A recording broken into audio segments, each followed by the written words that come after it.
तो आज से अनलॉक 2 यानी कि अनलॉक किया जाने का दूसरा दौर शुरू हो गया, क्योंकि धर्मस्थल, मॉल्स, होटल और रेस्टोरेंट खुल गए हैं।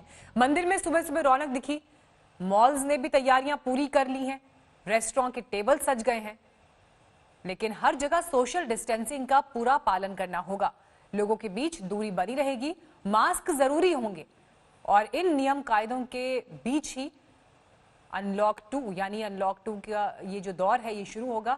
हालांकि ये रियायतें अब सरकार की तरफ से दे दी गई हैं कि इस तरह से अब धीरे धीरे देश को खोला जाए, लेकिन सवाल ये कि क्या हम उतने जिम्मेदार बनकर पूरे नियम कायदों के साथ खुद को और समाज को सुरक्षित रखेंगे या नहीं। दिल्ली के कनॉट प्लेस का प्राचीन हनुमान मंदिर भी आज सुबह खुल गया। सुबह यहां पर पूजा अर्चना, आरती हुई। देखिए हमारी संवाददाता ऐश्वर्या पालीवाल की ये रिपोर्ट। जिनके दर्शन के लिए भक्तजन की आंखें तरस गई थी, आज उनके पट खुल चुके हैं। मैं यहाँ प्राचीन हनुमान मंदिर में खड़ी हूँ। आप देख सकते हैं सुबह की आरती के लिए लोग काफी बड़ी संख्या में मौजूद हैं। इस समय लोगों का मानना है कि जिस तरह से हनुमान ने अर्जुन की रक्षा महाभारत में की थी, उसी तरीके से अब की बार कोविड से बचाने के लिए हनुमान, जिनके कई नाम है, संकट मोचन जिन्हें कहा जाता है, वो अपने भक्तजन की दरख्वास्त जरूर सुनेंगे। आप किसी भी मंदिर में जाएंगे, आपको सोशल डिस्टेंसिंग का पालन करना पड़ेगा, आपको मास्क लगाना होगा, तिलक कोई पंडित आपके अब माथे पे नहीं लगाएंगे, आपको खुद ही अपने माथे पे तिलक लगाना पड़ेगा। प्रसाद का डिस्ट्रीब्यूशन, प्रसाद बांटने का जो नियम हिंदुस्तान में हजारों साल से चलता आ रहा है, वो अब बंद हो चुका है। ये जो पट खुले हैं, ये 75 दिन बाद खुले हैं। भक्तजन और हनुमान के लिए ये 75 दिन 75 साल के जैसे थे, जब ना तो भक्तजन अंदर घुस पा रहे थे मंदिर के और ना ही प्रभु अपने भक्तजन से मिल पा रहे थे। ऐश्वर्या पालीवाल, आज तक के लिए कैमरा पर्सन परमेंद्र शर्मा के साथ। प्राचीन हनुमान मंदिर से आपने ये तस्वीरें देखी, लेकिन आप ये देखिए मंदिर में दूर दूर आपको लोग खड़े दिखाई दे रहे हैं और ये झांकी के तौर पर आप देख रहे हैं एक शख्स को जो हनुमान के रूप में यहाँ पर तैयार दिखाई दे रहे हैं। 70 दिन बाद खुला है मंदिर और ऐसे में नए नियम कायदों के बीच अब आप भगवान के दर्शन कर पाएंगे। हालांकि प्रसाद ले जाना, प्रसाद चढ़ाना, प्रसाद हासिल करना, तिलक, इन सब चीजों में बदलाव किए गए हैं और ये ऐसे बदलाव हैं ताकि आप सुरक्षित रहें।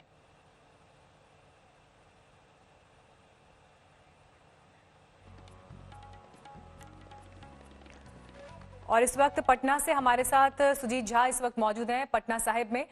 सुजीत, देखिए तस्वीरें हम दिल्ली से लेकर देश के बाकी हिस्सों की भी दिखा रहे हैं, लेकिन आप ये दिखाइए पटना साहिब गुरुद्वारा में इस वक्त किस तरह से जो है गुरु परंपरा, सेवा भाव, जो कि सिख धर्म का एक आधार है, वहां पर आज क्या रौनक है, क्या तस्वीर है, लोग पहुंच रहे हैं क्या? बिल्कुल मीनाक्षी, आज से श्रद्धालुओं के लिए गुरुद्वारा खोल दिया गया और आपको पता ही है कि पटना साहिब कितना महत्वपूर्ण धर्म स्थल है सिख धर्मों के लिए। और ख़ास तौर पर बात करें तो गुरु गोविंद सिंह जी का जन्म स्थान है ये, 10वें गुरु जो कि सिखों के। और आज ये जो गुरुद्वारा खुला है उसके बाद से लगातार श्रद्धालुओं का आना यहाँ पर शुरू हो गया है। हालांकि उतनी संख्या अभी नहीं है जितनी संख्या के लिए ये गुरुद्वारा जाना जाता है। यहाँ दूर दूर से लोग आते हैं, विदेशों से भी लोग आते हैं, खासतौर पर पंजाब से काफ़ी श्रद्धालु आते हैं। तो चूँकि लॉकडाउन की वजह से ये सारा कुछ आना जाना बंद है, तो स्थानीय स्तर पर ही काफ़ी संख्या में लोग जो कि पिछले 2.5 महीने से नहीं आ पा रहे थे, दर्शन नहीं कर पा रहे थे, तो वो अब पहुँचने लगे हैं। और खास तौर पर सोशल डिस्टेंस का पालन करने के लिए गुरुद्वारा प्रबंधन कमेटी ने जो व्यवस्थाएं की हैं उसमें सैनिटाइजर ऑटोमेटिक करने का है ये तमाम। अभी देखिए ये चल रहा है, यहाँ पर गुरुवाणी हो रही है, थोड़ा हम सुनते हैं।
और सुजीत, देखिए आपके ही कैमरे से इस वक्त हम आज तक पर तमाम दर्शकों को पटना साहिब के दर्शन भी करा रहे हैं, यानी वो सभी लोग जो नहीं जा पाए या नहीं जा सके हैं, कम से कम ये तस्वीरें जरूर उनको भी इस वक्त सुकून पहुंचा रही होंगी। सुजीत, आइए अब रुक कर लेते हैं हम इस वक्त दिल्ली का। संजय शर्मा मौजूद है बंगला साहिब गुरुद्वारे में।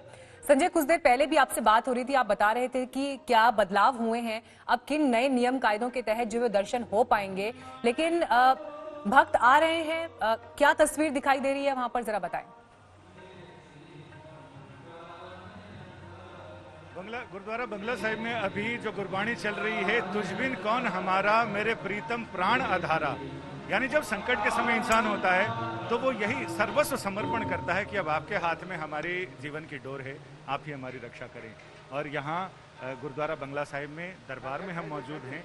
यहाँ लेकिन व्यवस्थाएं इतनी बदल गई हैं। पहले तो ये था कि लोग बहते पानी में से पाँव धोकर फिर आगे जाते थे, लेकिन अब सुरक्षा के कारणों से उसे बदल दिया गया है। लोग सैनिटाइज होकर जाते हैं, सैनिटाइजिंग टनल में से उन्हें गुजरना पड़ता है। इसके बाद जगह जगह पेडेस्टल सैनिटाइजर लगाए गए हैं या ऑटोमेटिक सैनिटाइजर सेंसर से लगाए गए हैं कि सेंस करते ही वो सैनिटाइज करते हैं और सेंसर से ही उनका टेम्परेचर लिया जाता है। ऑटोमेटिक मशीन्स लगाई गई हैं। इसके साथ ही लेकिन जो लंगर की सेवा है वो चल रही है, लेकिन बदले बदले रूप में। कड़ा प्रसाद लोगों को दिया जा रहा है, लेकिन सबसे जगह जगह हिंदी, अंग्रेजी और गुरमुखी में नोटिसेज लगाए गए, पोस्टर लगाए गए हैं ताकि लोग उचित दूरी बनाकर रखें।